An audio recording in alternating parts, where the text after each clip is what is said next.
Hi guys, hope everyone's well and welcome back to the Improvement Podcast. So today I'm going to touch on how to structure pull. So of course last week I touched on how to structure push, and then the following week I'm going to be touching on how to structure legs. I just thought it would be good to do like a 3-part series in terms of how I structure these sessions, so that if you fancy doing some sort of like push pull leg split, you can, and it'll give you some inspiration on how to do so.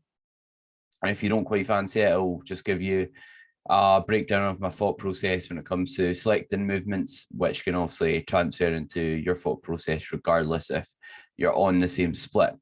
And of course, this isn't like a perfect plan for yourself. This is me giving you some sort of template to start out with. So it's like I'll use something similar when I'm, let's say, programming for clients, but obviously the kit they have available will influence it. The time limitations, things like that, things like their strengths and weaknesses in terms of body parts, how much effort I think they can give to their sets, how much experience they have, recovery capabilities, a lot plays into it. So this isn't like a set approach that you need to do. It's just simply some inspiration, if that makes sense.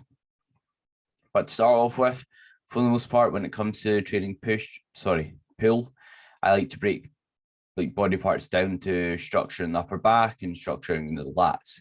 So your upper back's basically all the muscles that aren't your lats, as I've basically suggested. So like your rhomboids, your traps, your rear delts, they're mainly what I'm talking about when I'm talking about upper back.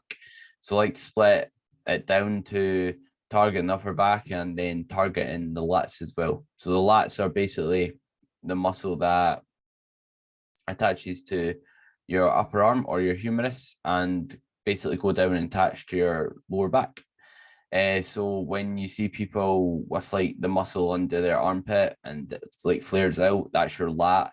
It often makes you look wide. It often makes you like have a narrow waist, that sort of thing. So that's what I'm referring to when I'm talking about the lats. And when it comes down to like starting a pull session, usually I'll start with, let's say, like a lat focused movement. The reason being is most folk have weaker lats than they do an upper back because it's much harder to target your lats. So most people, when they do start training, they don't really target their lats very well at all, unless you're genetically blessed with just having the ability to target your lats well, which some people are. But yeah, first off is a lat focused movement, and usually spending time in the shortened position of the muscle, meaning getting a good squeeze when your arms, basically when we're trying to target our lat, we're driving our elbow to our hip, obviously depending on what movement we're doing, but basically we're spending time with our elbow in line with our body, in that shortened position, in the finishing position of the rep, because we're not as strong here as we are later in the session. Sorry, I mean, we aren't as strong in this position later in the session, meaning we get tired when we train in this position, whereas we still maintain a lot of our strength in the middle and lengthened position of the muscle length. So the middle and lengthened position of the lat is basically when your arms, let's say top of a lat pull down, in the middle of a lat pull down, or the end in the middle of a row before you've rolled it fully to your body. That's kind of the middle / lengthened position of the muscle.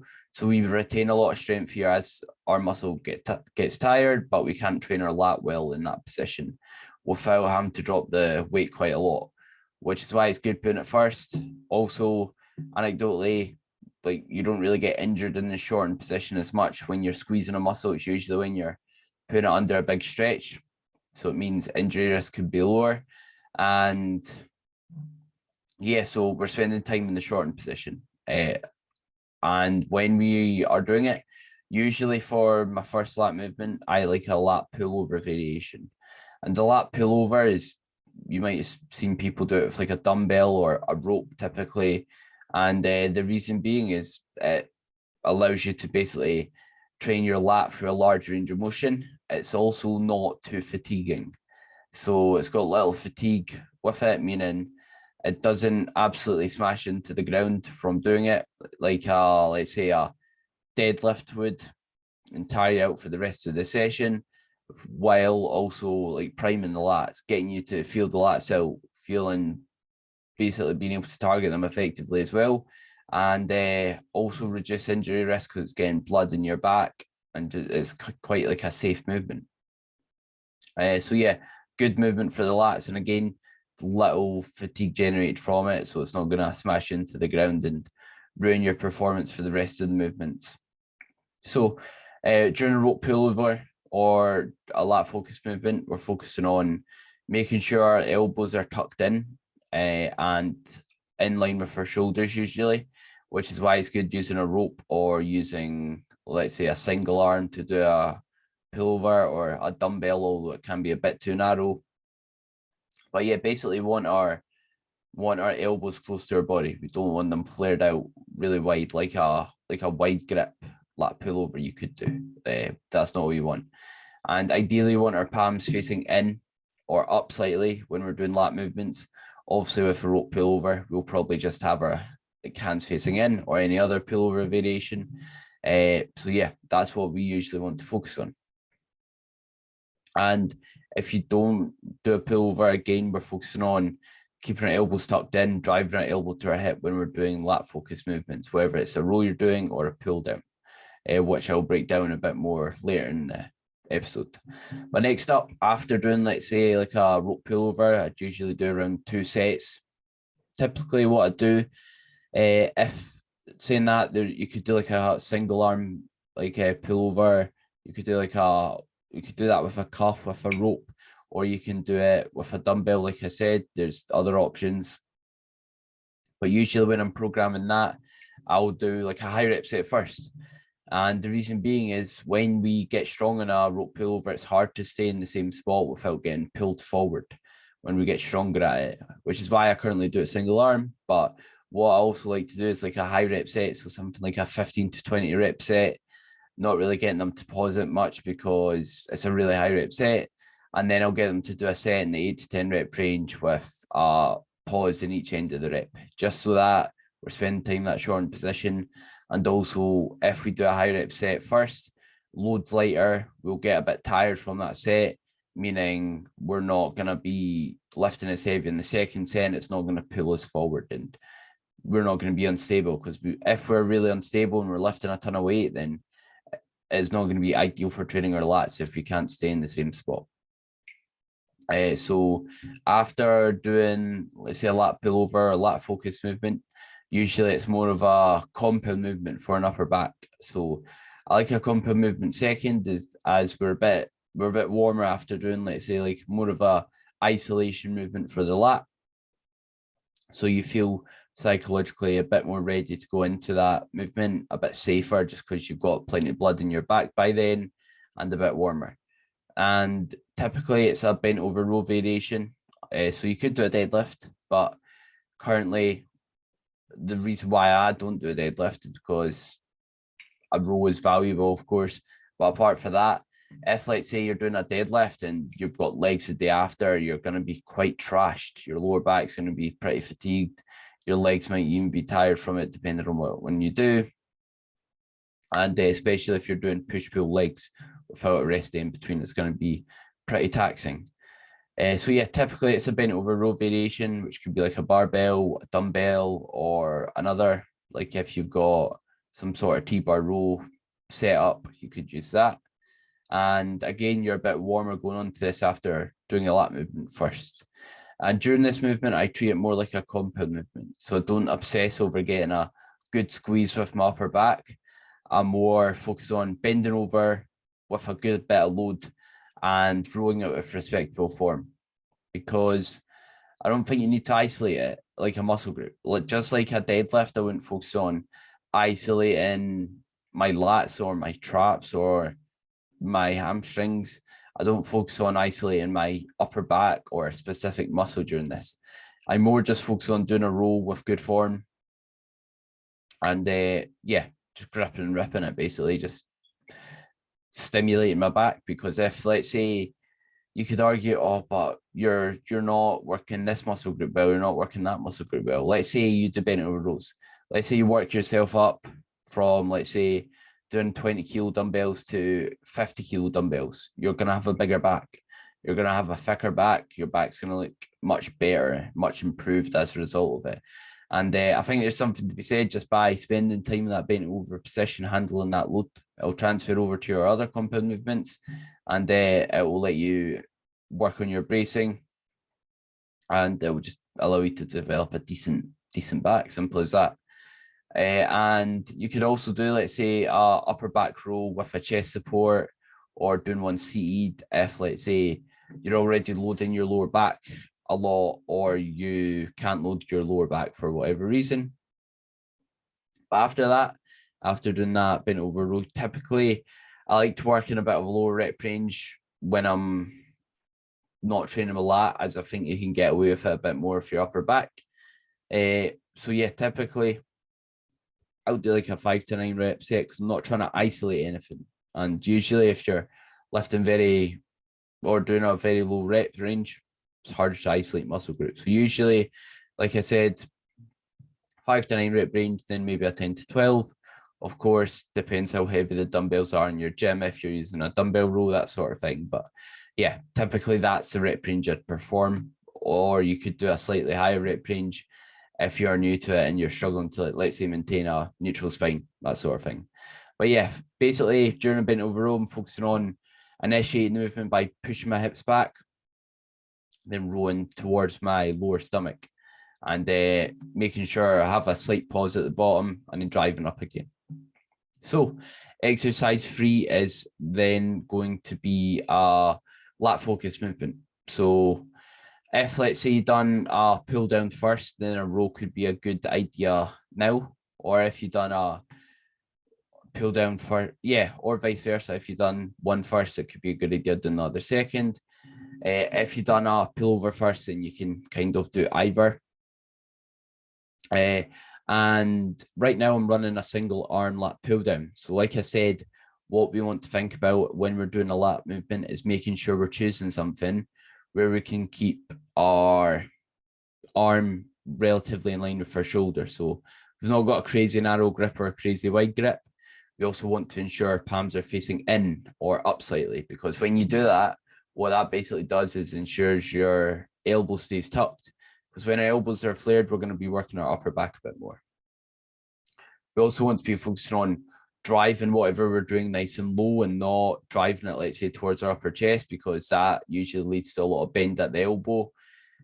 So yeah, that's not what we want to focus on. In terms of movement in the shoulder, you don't need to pin your shoulders back and down and hold them there, because that limits your ability to use your lat effectively and get to work for a full range of motion. But saying that, if, let's say, you're doing a row, you don't want to do a crazy big stretch at the bottom that your shoulder comes forward extreme amounts, because that will work your upper back. But saying that, you don't need to pin it back. So it's somewhere in between we want. So yeah, like I said, making sure our hands are facing in, driving the elbow to the hip, and we want to keep our core tight. We don't want to arch back during this, because if we arch back, then that's going to put us in a position where it's going to be easier to use our upper back and involve our upper back musculature. So exercise 4 after that is usually another upper back movement. On that exercise, the lat focus movement, again, like I said, I like to work in a slightly higher rep range. So it might be like one set of 8 to 10, one set of 12 to 15 when I'm doing it. Again, depending on the exercise, depending on the client or my ability to maintain good form while working in that rep range, and also enjoyment, that sort of thing could be taken into consideration.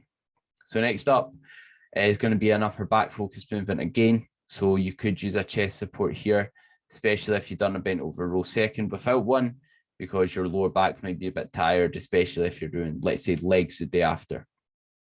So an upper back row using, let's say, a chest support can be great, because it gives us the ability to allow us to stretch our shoulders forward. So basically, the reason we want to let our shoulders come forward and stretch our shoulders forward is because that allows us to work our upper back. A part of the role for the upper back is when we're in that stretch position, when our shoulders are forward, and when we start rowing, when our shoulders come back, that's our upper back that works them. So it makes sense to allow them to move forward so we can take our upper back for a large range of motion. So yeah, if you've got a row machine, you could try and use it. Ideally, we want our grip to be overhand or neutral. We don't want our elbows tucked into our side when we're trying to target our upper back. And again, like I said, we want to focus on letting our shoulders come forward at the bottom, taking a big breath in while we do so to allow us to get a good stretch in our upper back, and then driving elbows back, focusing on doing so. And when you're doing it, it's a big mistake I see people make when using chest supports is not using the chest support. So when you're using a chest support, keep your chest on it and don't lift it off, because if your chest is coming off the chest support, then you're going to be using your rectors, you're going to be using other muscle groups out, which we don't want. And in terms of what else to consider when doing it is, if you don't have, let's say, a chest supported machine, you can do like a chest supported dumbbell row. So let's say the bench up on a incline, lie on the bench and then row the dumbbells. Or you can do it using, let's say, a cable station, using like a lat pull down bar, that sort of thing. So again, during that movement, because I like training the upper back in a bit of a lower rep range, usually it's like a 5 to 9, then maybe a 10 to 12 or a 12 to 15 set. And then of course, if any of these movements stall, you can then look to, before changing the movement, change the rep range to something different. There's no set or slow way you need to do it in terms of choosing a rep range. And usually, because I've not paused the bent over row, I'll try and pause this at the top and bottom most of the time. Obviously, it depends on the movement, but usually I'll pause in each portion of the rep to ensure I'm using my upper back for the full range of motion. So next up, exercise 5 is a bicep curl of choice. And usually it's one where you supinate, so meaning you turn your palms facing up. If it's like just a dumbbell curl, if it's a single arm preacher curl, if it's a preacher curl machine, if it's an easy bar bicep curl, or a cable curl, or a standing away facing like cable curl on the cable stack, single arm or dual arm, just whatever I do, usually it's going to be where my palms face up, just so I can work my bicep effectively in a large range of motion. So yeah, usually you want to take it through a full range of motion, especially if you're not doing a lot of arm bicep exercises throughout the week or during the session, because maybe if, let's say, you're doing 5 different exercises twice a week, then you can do one that focuses purely on getting a good squeeze at the top, like a spider curl, but that's going to work a really small range of motion, so it's not going to have a lot of bang for its buck. I mean, it's not going to be very valuable. So yeah, anything but a spider curl, basically, I recommend doing. Also spending time contracting your bicep or getting a good squeeze from it. Anecdotally, getting a good squeeze and holding the top of the movement, it feels better. It ensures you're controlling the weight with your bicep and not just throwing it from A to B.